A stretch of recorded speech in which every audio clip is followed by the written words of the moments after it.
noting that we now have Bruce Clarkson and Clyde Graf who have gone off to other meetings. So we'll get on with item 11, which is around the regional adaptation planning summary.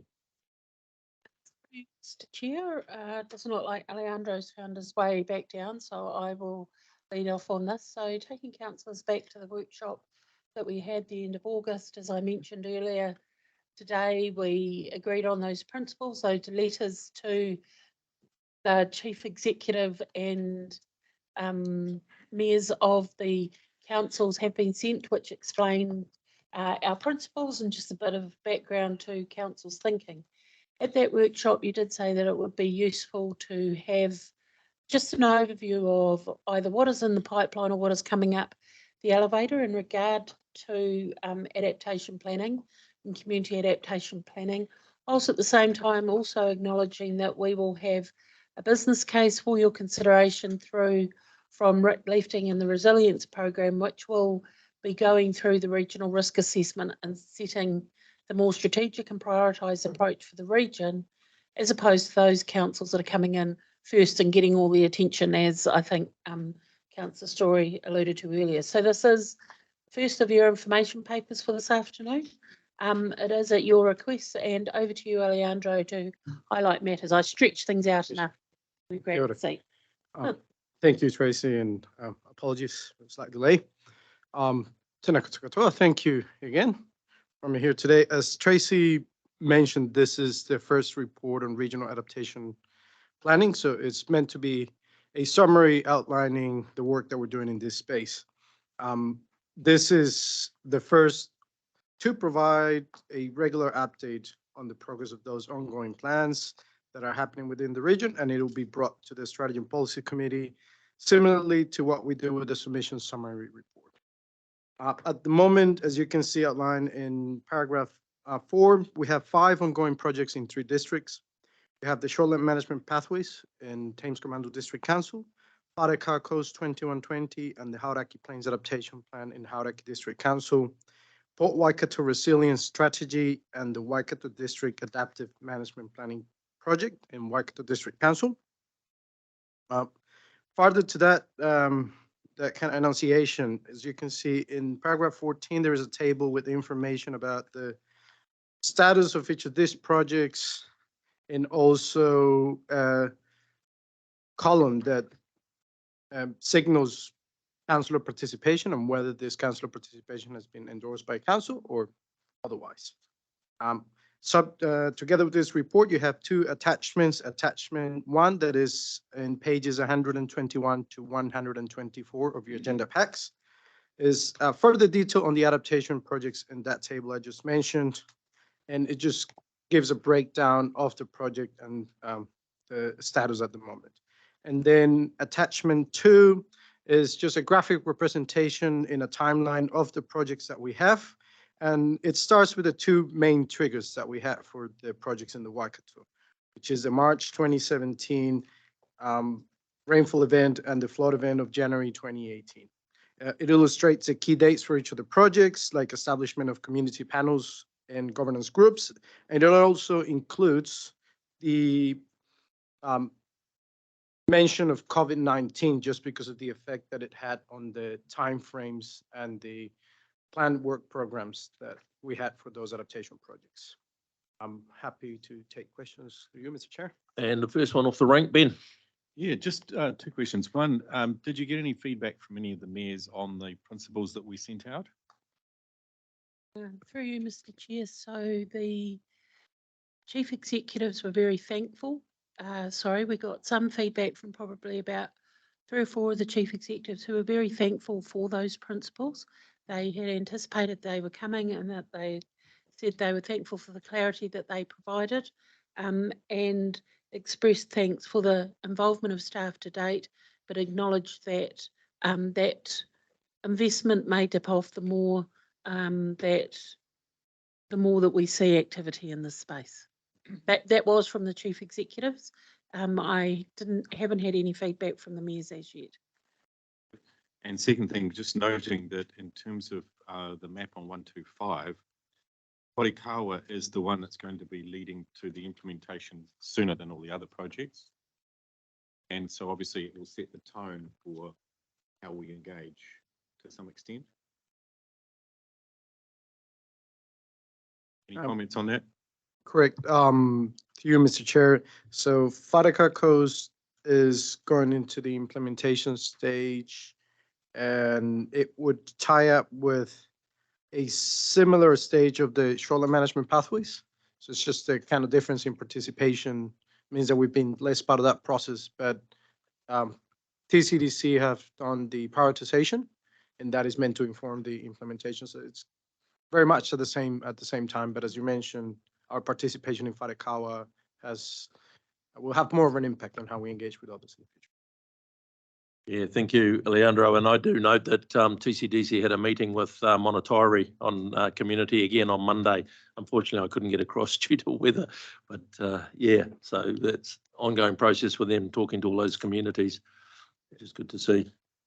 Sorry, Leandro, did you manage to make the Monetauri Um, event or not? No, No. was unable to make the event. The the spillway was activated, so the recommendation from a health and safety point of view was to try and stay on this side. It's strictly necessary. Through you, Mr. Chair, I think the question around the implementation and the timing is really relevant considering the submission we considered earlier on this morning around that funding and the role of central government. Yeah, definitely. Any other questions for Leandro? And we have before us the motion to receive the report. Thank you, Councillor Smith and Councillor Dunbar Smith second. All those in favour? Opposed? So carried. Thank you. Leandro.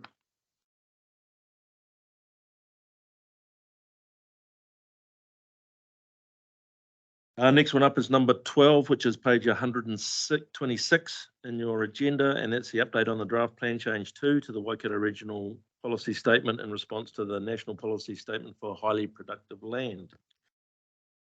Through you, Mr. Chair, some councillors may not be aware, but we had a submissions subcommittee last week, which was in regard to the NPS highly productive land, but two specific matters that the government was consulting on. So we lodged a submission on that. Thanks those councillors for your feedback, predominantly around infrastructure and some provisions for infrastructure and some provisions for greenhouse production farming on highly productive land. So they were two very specific matters. I think we scared many of our new councillors in February or March when we brought this matter to you as one of the first matters that we discussed at strategy and policy. The team are working through our statutory responsibilities, mindful of the conversation around new government, maybe new framework, but we still have statutory responsibilities, and you had asked at the meeting in March to be updated at particular points, and it's important that we update you, but also update you in public session because this is a matter that many of our TAs are interested in. So I'll pass over to JP and Hayden and also Angus with his crutches just to update you on where this project's at. Thank you, Tracy. Kia ora. So tēnā koutou, thanks for having us again today. So we are now presenting an update on draft plan change 2. As you're aware, the draft plan change 2 is our plan change to the regional policy statement in response to the NPS of highly productive land. I'll provide a quick overview on the progress and hand it over to Hayden that will update you on the mapping. And after that, Angus will provide an update on engagement and the strategy on a page. So, James, can we have the slides, please? Sure. Yeah.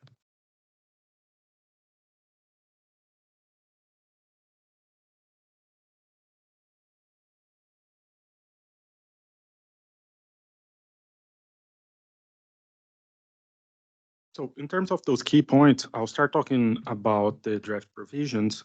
So We are drafting amendments to provisions on the regional policy statement. And this is to provide better alignment with the NPS HPL and includes updates to the land and freshwater chapter. And for example, the RPS still refers to high-class soils, and we are updating that to highly productive land to achieve consistent wording with the NPS HPL. Another example is the introduction of the definition of land-based primary production as introduced by the NPS HPL. The draft provisions are on the final stage of development, and we will present it to Council prior to start engagement next year to be part of a package with the provisional map draft provisions for you to review and provide comments for us. In terms of the target engagement with UE partners, that's also progressing well. We have contacted our UE partners through governance and sometimes the staff level. We have provided an introduction on the NPS HPL and on draft change 2. And we are in the process of preparing and presenting HOHI maps. This is just to help inform engagement in the future. These maps will not be part of the consultation, but just to provide a picture of the impact of the NPS HPL in the HOHI. Noting that this is targeted engagement only, so just engaging our GMA partners at the moment. And early next year, when we move to engagement, then we will include the wider community and other UE, Hapu, and Whanau in the region or with an interest in the region. We have created a working group with our territorial authorities. That working group, it's been really helpful. At this stage, we're finalizing, reviewing the data that they supplied, the territorial authorities supplied us. That data concerns areas that are currently identified for development that the NPS HPL does not apply. So we need to exclude these areas from our base map. So that's 90% done. There's just like a few areas in a few districts that we need to touch base with them to clarify some questions we have. We have been in contact with MFE and MPI regarding how to best approach areas identified that do not exactly fit in with the NPS HPL criteria. And this collaboration on the provisional map and draft provisions with the territorial authority is to continue. Once we have the stage 1 of the mapping done, we expect that to be done soon. Hayden will talk more about this, but stage 1 is just excluding these areas that have been identified. We will gather them feedback and we also developed a regional network where we invited all regional councils in the country. That has been proved to be super helpful. It's really interesting to see how other regional councils are developing and progressing their plan changes. Also really good to bounce ideas and issues. From that regional network, we formed a subgroup that it's only focused on the mapping. We had the initial meeting around the mapping, and MFE, NPI, and Manaki Whenua were attended. Manaki Whenua mentioned they are working on updates to SMAP, and that will also have an implication on the LUC classification we have today. Hayden will talk a little bit more about that as well. Another key thing that the regional network was working was to develop a position statement around the use of site-specific assessments. That could be through our plan change or when mapping highly productive land or through current private plan change applications that are ongoing or resource consents. There was a request from Otago Regional Council. Dunedin City Council lodged an appeal at the Environment Court to discuss the use of site-specific assessment. So we have put this work on hold until we see a decision from the Environment Court. We believe this decision will help better inform the position statement. The next point is the provisional map. So I'll let Hayden. Thank you. Thank you, JP. Tēnā koutou. So in terms of an update around the progress on the mapping of highly productive land, first up there, specified Māori land. This is something that's defined in the NPS, and it's defined because specified Māori land has certain exemptions where it coincides with highly productive land, for instance, exemptions around subdivision and so on. So early on in the process, we worked through the criteria defining specified Māori land and assembled the information required to put together a map of specified Māori land for the region. This map doesn't directly feed into the mapping of highly productive land, but it's been particularly useful when combined with the map layer of land use capability classes for the region to support our targeted engagement with iwi partners. The second point there is around future development areas, which JP gave a good summary of. But essentially, we're, as JP mentioned, we're developing a map layer of areas identified for future urban development within the next 10 years for the region. And we need to do that because where those areas coincide with areas of highly productive land, those areas need to be excluded from the final highly productive land map. The third point is around the regional network and the subgroup of that focused on the mapping. Again, JP gave a good summary of that. And really the intention of that group is to hopefully enable a degree of consistency in the regional mapping of HPL that's occurring across the country. Also provides a forum for the exchange of ideas and experience in connecting Manaaki Whenua and MFE, MPI with ourselves in the other regions. Potential refinements to the existing regional land use capability map. So this is one factor that has resulted in a bit of a delay in progress of mapping HPL. As JP mentioned, Manaaki Whenua are currently doing some work to look at potential refinements to the national LUC map using the more detailed soil map information available through SMAP where that occurs, compared with the soil map information that was available at the time that LUC was mapped. And this work's really involving relating the SMAP units, or they're called siblings, to the land use capability classes, and could potentially suggest refinements to some mapped LUC class boundaries. So we'll need to consider the outcomes of that work in terms of the implications for the existing land use capability map for our region. And Manaaki Whenua are expecting to have some provisional information for us to look at in December. And finally, in terms of defining large and geographically cohesive areas, we're currently exploring and testing some potential spatial methods for implementing this requirement. So we're required by the MPS to essentially put lines around areas dominated by LUC 1 to 3 land, and this may result in some small inclusions of non-LUC 1 to 3 land and some small exclusions of LUC 1 to 3 land.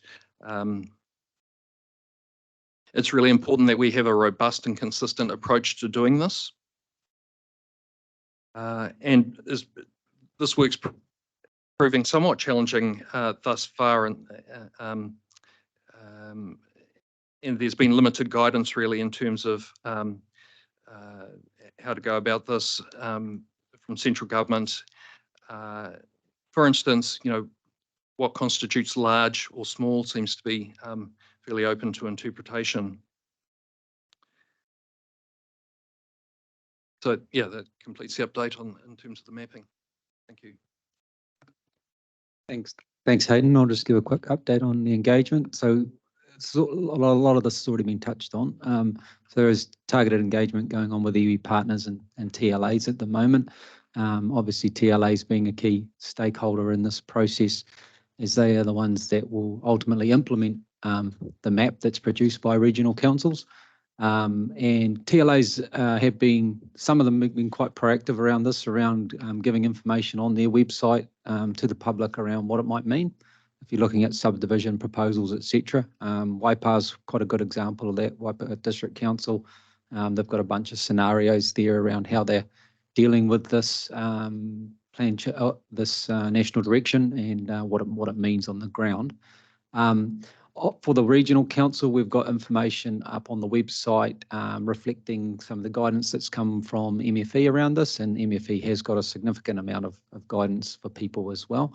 But it's really an informed approach at present, so that information is sitting there. So just move to the next slide, please.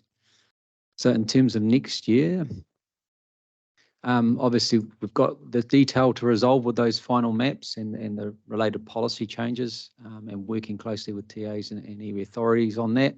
And then launching into a bit more of an active and informed approach with the community. I mean, this is a central government direction that regional council has some flex, but not a lot of flex in terms of making changes that private individuals may be seeking. The National Policy Statement does require us to work closely with tangata whenua, hapu and iwi around specified Māori land and some of the exemptions around that. So that will be an area of focus. We'd like to do a couple of workshops with councillors as well next year as we get closer to the point of notification. Certainly detailing the engagement approach, coming back with some more detail around that and what the feedback was out of that process, and then moving towards notification of the plan change in 2025. Thank you. Yeah, we have a question from Ben. You note here that land that's already been identified for future urban development in the next 10 years will not be mapped. So is that significant? Is it particularly significant around Tamahiri and places? I notice Matamata is the other area that's got a large amount of land, but I don't know if they've mapped as much. So what impact's going to have on the region to date?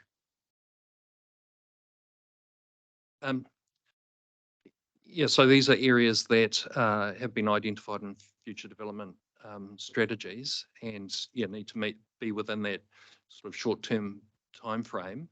I suppose it's hard to interpret the areas involved in terms of the overall likely area of highly productive land in the region, but I think generally speaking it would be a relatively small portion overall.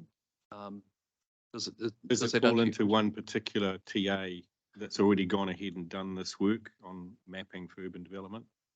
JP might jump in. Yep, some TAs are in different stages of mapping, because this coincides a little bit with the future-proof strategy, which is a little bit, because the future-proof strategy is for 30 years and then PSHPL only allow for 10 years. So there's a little bit of discussion around that as well, and how to best approach that. And hence we have been discussing this with MFE and MPI. But some of other councils have strategies that from 10 years ago that they're already mapped on the district plan, which those are quite straightforward, easy to map, and they're not significant areas. Some others have strategies that are also 30 years of strategy, but they don't fit somehow in the NPS-HPL. The NPS-HPL reads that the areas need to be identifiable in practice. So you need to have clear borderlines. And some of these old strategies, they have like circles or blobs of areas. So we are trying to find a way to, because we also don't want them to lose all this work that have been done, but on a way that it's robust enough that we don't get into a judicial review or an appeal forward on the road. To some extent, this will limit the potential for people to subdivide or get subdivisions. So yes. Are you getting pushback from any of the TAs on this proposal? Yeah. If I can just make a comment there, this is the nub of the conversation. And as JP quite rightly said, some areas are fuzzy areas on maps, others have mapped it down to the actual property scale, 10 years, 20 years, 30 years. You know, we also have some TAs who don't have a lot of spare cash, but have invested significantly in a 10, 20 and 30-year program of development, such as South Waikato. So we want to respect, as JP has said, the investment that they have made, whilst at the same time making sure we are complying with our statutory obligations of what our roles are. So that is actually the nub of the conversation. What the team have done, and I think it's commendable because not all councils have done it, is as soon as we got this, we started the conversation with the TAs. So it's not a surprise, it's ongoing, it's taking time. Yes, there is pushback. I've also had some of the TAs ask if they can lean into our work so it gets them off the hook. So we're the baddies. So, you know, there's some challenging conversations to have in that space. Thanks, Tracy. Pamela. Thank you. Thank you for the report. Just wonder, I note the ongoing conversations with TAs and such. Where is the avenue, or when is the avenue for individual landowners once they see some of the greater level of detail, and particularly the fuzzy areas? Where's the avenue for landowners to say, actually, I don't agree that this part of my property is 1, 2, or 3, or when does that happen? Through the chair, so there will be a couple of opportunities. So we aim to start engagement with the wider communities moving forward, where we will provide a provisional map that people can provide comments on. And after notification, they can also submit on the notified plan change. Okay, I think it's really important. We've got so many topics of conversation out there, particularly in our rural areas. And to assume that every single landowner is across every single topic that we are asking for feedback or input into, I think that is our challenge to overcome. And so thanks for highlighting when that will happen. Kia ora. Just a question there on this attachment strategy on a page. Is that something you're giving out to the community? That document?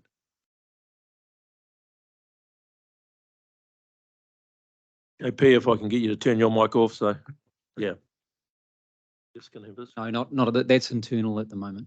Okay. Yeah, that's about us planning what we're doing. Yeah, rather than, so some of those key messages are on the website, and we'll keep promoting that as we go forward.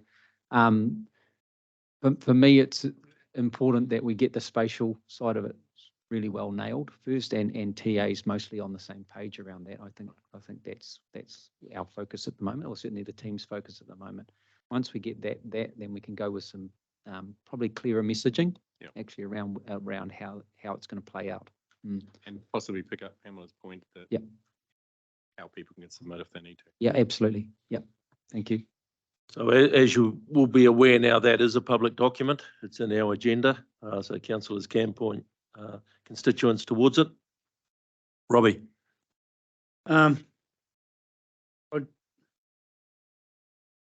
concerns I have for Matamata Piako is huge, but if we're not including the spatial plan of where we are going in the next 30 years, Piako really is going to struggle with anything there, because how are they going to decide where to go to?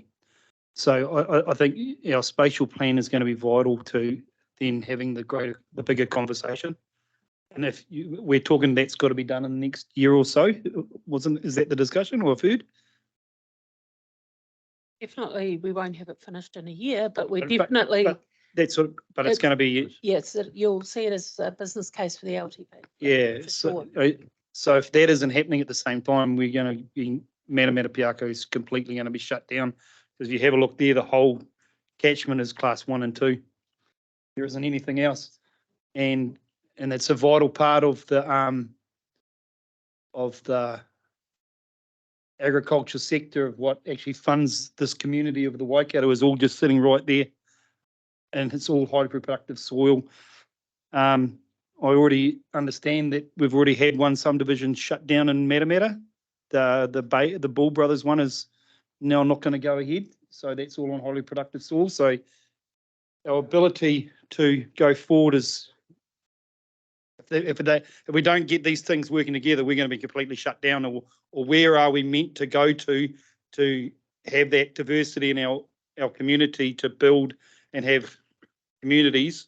If it's not going to be in Matamata or Morrinsville, are we going to have to move up onto a hill and build a city, a town on a hill? How are we going to go about our communities expanding? I'm really struggling with, because it's a huge discussion to have, and you're only picking around the edges here at the moment. And then also, of all the subdivision of 10-acre blocks in Matamata, that's all on highly productive soil. What are we going to do about all those? Because they've all got chicken sheds and all sorts of things on them as well. So it's a real issue.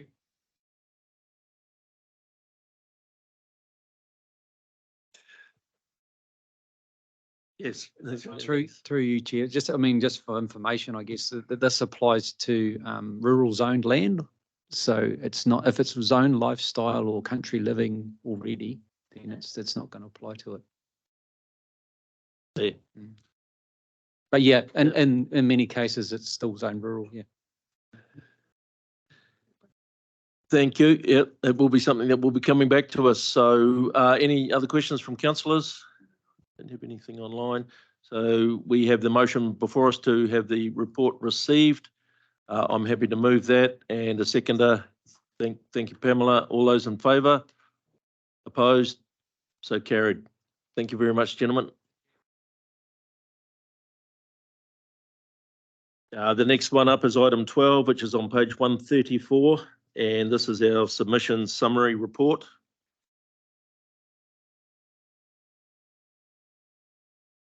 Thank you. We have a mover in Councillor Smith and a seconder in Katarina Hodge.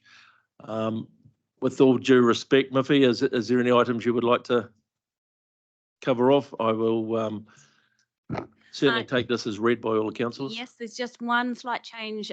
You will see in the attachment 3, we've noted that we'd be making a staff submission on the pre-notification version of the National Planning Framework. Given the uncertainty around RM reform, we have chosen not to do so. It's a 537-page document. So we are going to keep our powder dry and wait and see what happens. Otherwise, it's been very quiet on the submission front. Nothing really new coming through, as you'd expect. We certainly approve of that common sense approach, so thank you very much. Any other questions? All those in favour? Opposed? So carried. Thank you very much. Thank you. We now have a resolution to move into public excluded. Thank you, Councillor Story. Thank you, Councillor Hughes. All those in favour? Opposed? So carried. If I can provide, We'll just sorry. stop the recording. Okay, stop that.